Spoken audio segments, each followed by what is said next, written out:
legitime en un debate, digamos, sobre si se concedió debidamente o no un determinado indulto, ¿no? Pero sorprendiendo al país entero y tiempo después al propio presidente de la República que le otorgó el indulto, Cruciat no parecía ser el mismo que todos habíamos visto grave en una cama.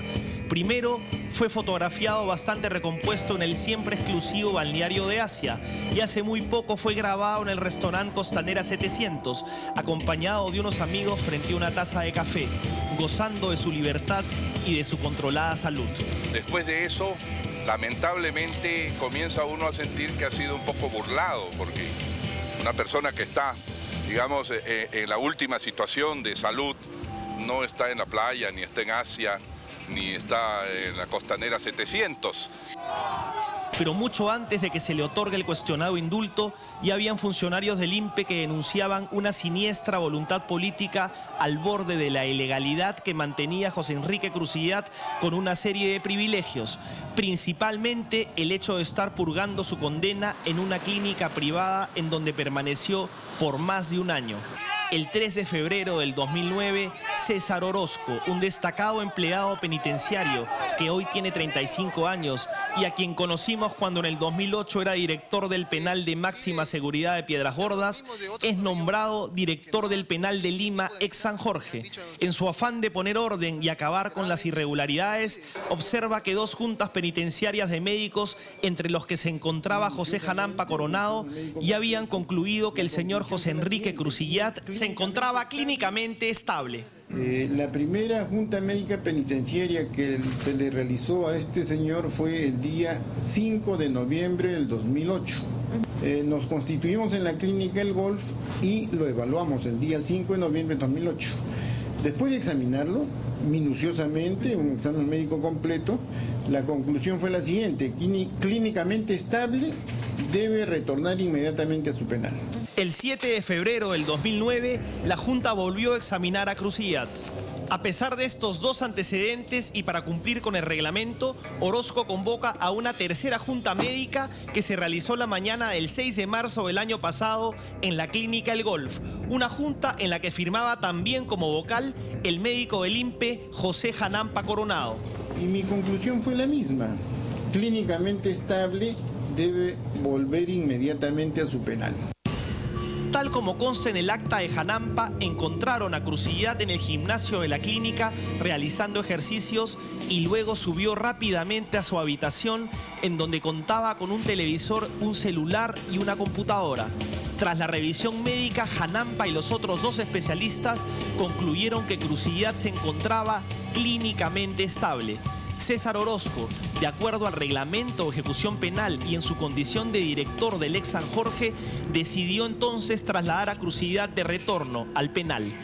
Todo estaba casi consumado hasta que, según su manifestación, apareció el abogado Jorge Castro Castro y realizó una serie de llamadas y amenazas. Yo he escuchado algunas cosas del señor Castro Castro y está totalmente hablando incoherencias, ¿no?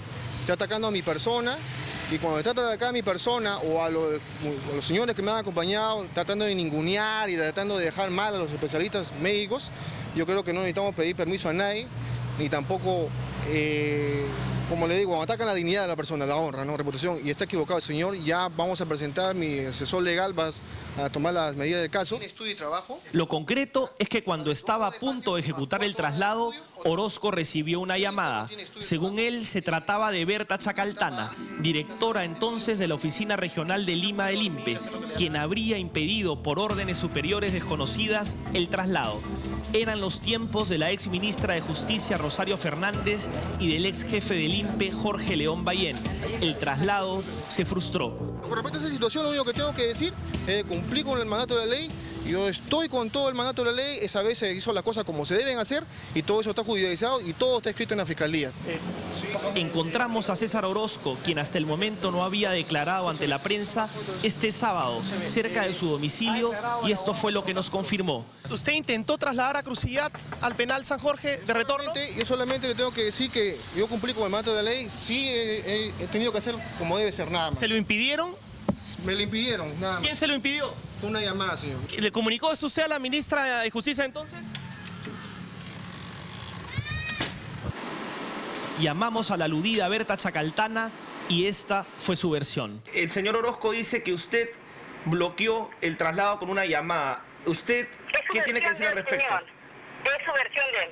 Ya yo he declarado, mi declaración está en la segunda fiscalía de corrupción con documentos donde he precisado las cosas, lo que él dice verbalmente. Orozco, por su parte, ya había renunciado a su cargo y ahora, a pesar de sus eficientes antecedentes, ha sido designado a realizar simples labores administrativas en la oficina principal del INPE, en el centro de Lima.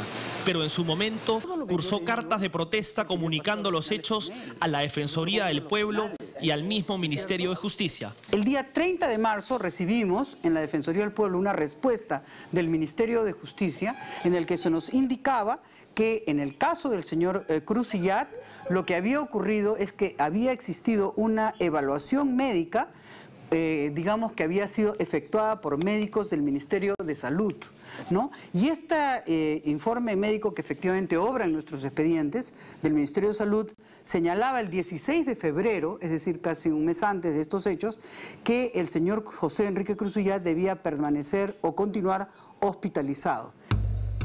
Los sucesivos y numerosos informes médicos parecen haber sido utilizados según la conveniencia del interno, pero lo cierto es que la Junta Médica había ordenado su retorno al penal y alguien con mucha influencia logró bloquearlo. Este turbio capítulo es parte fundamental de la investigación fiscal que precisamente derivó en la orden de captura dictada por el juez César Vázquez Arana a Cruzillat el viernes pasado. Orozco había rendido su testimonio ante el Ministerio Público y estos hechos tienen que ser aclarados en el proceso.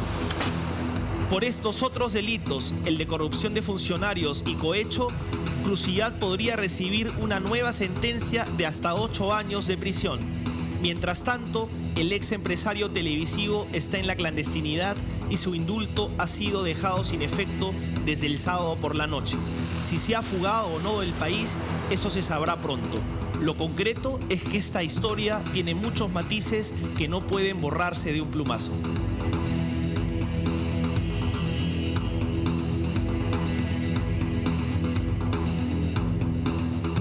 Una historia que definitivamente ha sido el centro de la atención en estos días y en la que, más allá del tema médico, porque definitivamente en un hombre de 77 años con un evidente sobrepeso y que probablemente no haya llevado la vida más saludable, es muy probable que se encuentren algunas condiciones cardíacas o algunos problemas.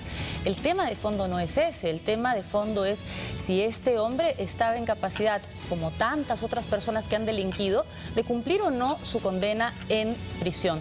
Porque lo cierto es que buen tiempo de la condena la pasó en una cama de hospital, lo cual se supone llevó a pensar a una comisión que estaba tan grave que prácticamente no se podía levantar y que era una persona que iba camino hacia el final, porque mientras estuvo preso solo podía estar en la cama, pero la sorpresa fue que cuando dejó de estar preso recuperó la salud rápidamente.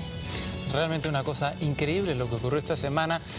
Increíble además que se pretenda decir que se debió a una serie de errores y a una serie de sorpresas.